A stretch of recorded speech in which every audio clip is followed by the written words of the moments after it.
ओम नमश्चंडिकायै। श्रीमद्देवी भागवत महापुराण तृतीयः स्कन्धः अथ सप्तमोऽध्यायः।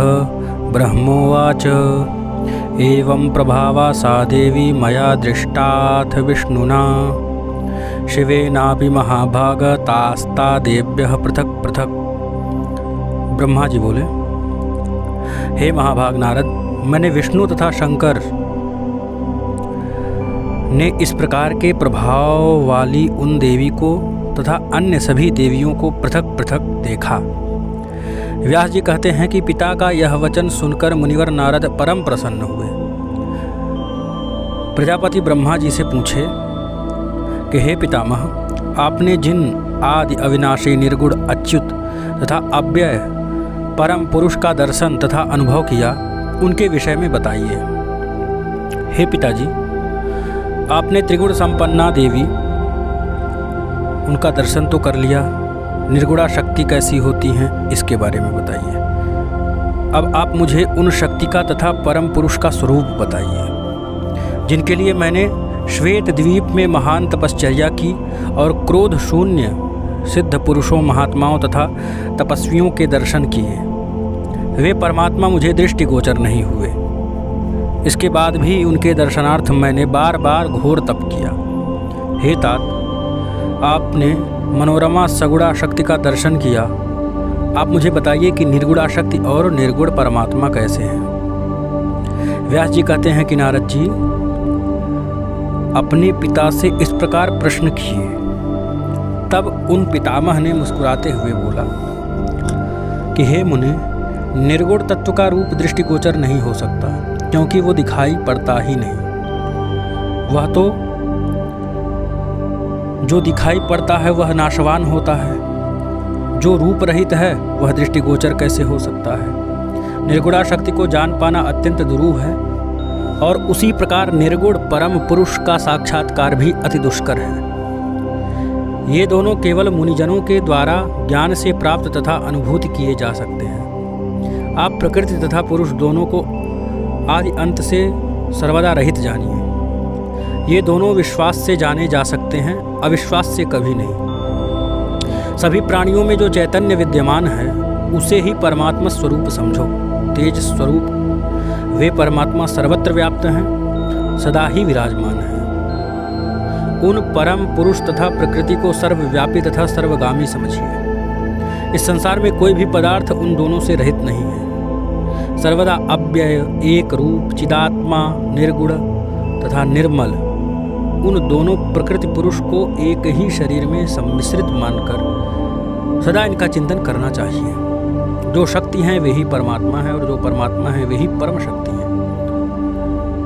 इन दोनों में विद्यमान सूक्ष्म अंतर को कोई भी नहीं जान सकता। कोई भी व्यक्ति समस्त शास्त्रों तथा अंगों सहित वेदों का अध्ययन करके भी विरक्ति के बिना उन दोनों को सूक्ष्म रूप से जो उनमें अंतर है उसको जान नहीं सकता। जड़ चेतन स्वरूप यह सारा जगत अहंकार से निर्मित है।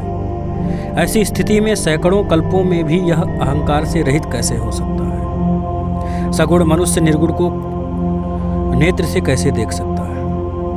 उन परमात्मा को सगुण रूप का, जो परमात्मा का सगुण रूप है, सम्यक ध्यान करते रहो।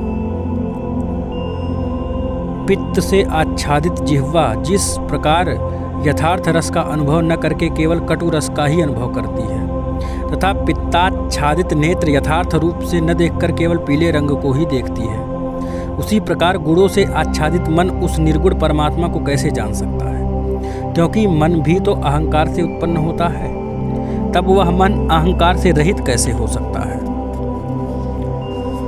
जब तक अंतःकरण गुणों से रहित नहीं होता तब तक परमात्मा का दर्शन कैसे संभव है। जब मनुष्य अहंकार विहीन हो जाता है तब वह अपने हृदय में उनका साक्षात्कार कर लेता है। हे देव देवेश, तीनों गुणों का जो स्वरूप है उसका विस्तार पूर्वक विवेचन कीजिए, और त्रिगुणात्मक अहंकार के स्वरूप का भी वर्णन कीजिए। सात्विक, राजस तथा तीसरे तामस अहंकार के स्वरूप भेद को बताइए।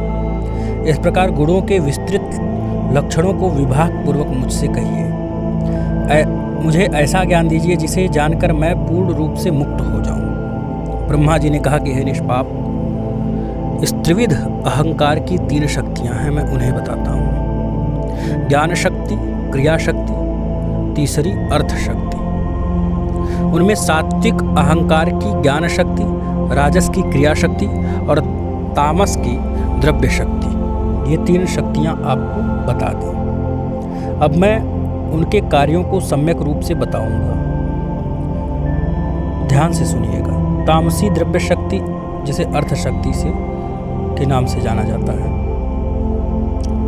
वो अर्थ शक्ति से उत्पन्न शब्द, स्पर्श, रूप, रस, गंध, ये तन्मात्राएं कही गई हैं। आकाश का एकमात्र गुण शब्द, वायु का गुण स्पर्श, अग्नि का गुण रूप, जल का रूप रस और पृथ्वी का गुण गंध है, ऐसा जानना चाहिए। ये तन्मात्राएं अत्यंत सूक्ष्म हैं। द्रव्य शक्ति से युक्त इन 5 तन्मात्राओं तथा उनके 5 गुणों से मिलकर तामस अहंकार की अनुवृत्ति से सृष्टि की रचना होती है। अब राजसी क्रिया शक्ति से उत्पन्न होने वाली इंद्रियों के विषय में मुझसे सुनिए। श्रोत्र, त्वचा, रसना, नेत्र और नासिका, ये 5 ज्ञानेंद्रियां तथा वाणी, हाथ, पैर, गुदा और गुह्यांग, ये 5 कर्मेंद्रियां उससे उत्पन्न है। प्राण, अपान, व्यान, समान तथा उदान, ये 5 वायु होते हैं। इन 15 पंच ज्ञानेंद्रिय, पंच कर्मेंद्रिय, पंच वायु से मिलकर होने वाली सृष्टि राजसी सृष्टि कही जाती है। ये सभी साधन क्रिया शक्ति से सदा युक्त रहते हैं। इनके उपादान कारण को चित्त अनुवृत्ति कहा जाता है। दिशाएं वायु, सूर्य, वरुण और दोनों अश्विन कुमार ज्ञान शक्ति से युक्त हैं और ये सात्विक अहंकार से उत्पन्न हुए हैं। 5 ज्ञानेंद्रियों के ये ही 5 अधिष्ठात्री देवता हैं। इस प्रकार बुद्धि आदि अंतःकरण चतुष्टय के चंद्रमा, ब्रह्मा, रुद्र तथा क्षेत्रज्ञ के अधिदेव हैं। ये चारों अधिष्ठात्री देवता कहे गए हैं। मन सहित ये सब 15 होते हैं। यह सात्विक अहंकार की सृष्टि है और सात्विक की सृष्टि कही गई है। सात्विकी सृष्टि स्थूल और सूक्ष्म के भेद से परमात्मा के 2 रूप होते हैं। उनमें ज्ञान रूप, निराकार स्वरूप, सबका कारण कहा गया है। साधक के ध्यान आदि कार्यों के लिए परमात्मा के स्थूल रूप उपासना कही गई है। यह उस समय परम पुरुष का सूक्ष्म शरीर भी ही बताया गया है। मेरा यह शरीर सूत्र संज्ञक है। अब मैं उस परब्रह्म परमात्मा के स्थूल विराट स्वरूप का वर्णन करूंगा। आप उसे सुनिए, जिसे सावधानी से सुनकर मनुष्य मुक्त हो जाता है। इससे पहले मैंने गंध, रस, रूप, स्पर्श, शब्द, इन 5 तन्मात्राओं तथा पृथ्वी, जल, अग्नि, वायु और आकाश, इन सूक्ष्म 5 महाभूतों का वर्णन विस्तार से किया। उन्हीं 5 को मिलाकर पंचीकरण के क्रिया से परमात्मा ने पंचभूतमय देह की सृष्टि की। अब मैं पंचीकरण भेद बता रहा हूँ, ध्यान से सुनिए। सबसे पहले रस रूप तन्मात्रा मन में विषय निश्चय करके ही स्थूल रूप में जल होता है, वैसे ही उसकी 2 अंशों में भावना करें। उसी प्रकार अवशिष्ट 4 भूतों के भी 2-2 भाग करके उसमें से आधे भाग को पृथक कर ले। शेष आधे अंश को 4 प्रकार से अलग अलग करके आधे भाग से रहित उन अंशों में मिला दें। रस तन्मात्राओं को आधे भाग जल में मिलाकर अवशिष्ट भूत तन्मात्रा के आधे को 4 भागों में मिश्रित कर दें। ऐसा करने से जब रसमय स्थूल जल हो जाए तब अन्य 4 भूतों के पंजीकरण का विभाग करें। उन पंचीकृत पंचभूतों में अधिष्ठानता के कारण उनके प्रतिबिंब रूप सब चैतन्य प्रविष्ट हो जाता है। तब उस पंचभूतात्मक शरीर में अहम भाव रूप संशय उत्पन्न होता है। वह संशय स्पष्ट रूप से जब भासित होने लगता है तब उस स्थूल शरीर में देहाभिमान के साथ चैतन्य जागृत होने लगता है। वही दिव्य चैतन्य आदि नारायण भगवान परमात्मा आदि नामों से पुकारा जाता है।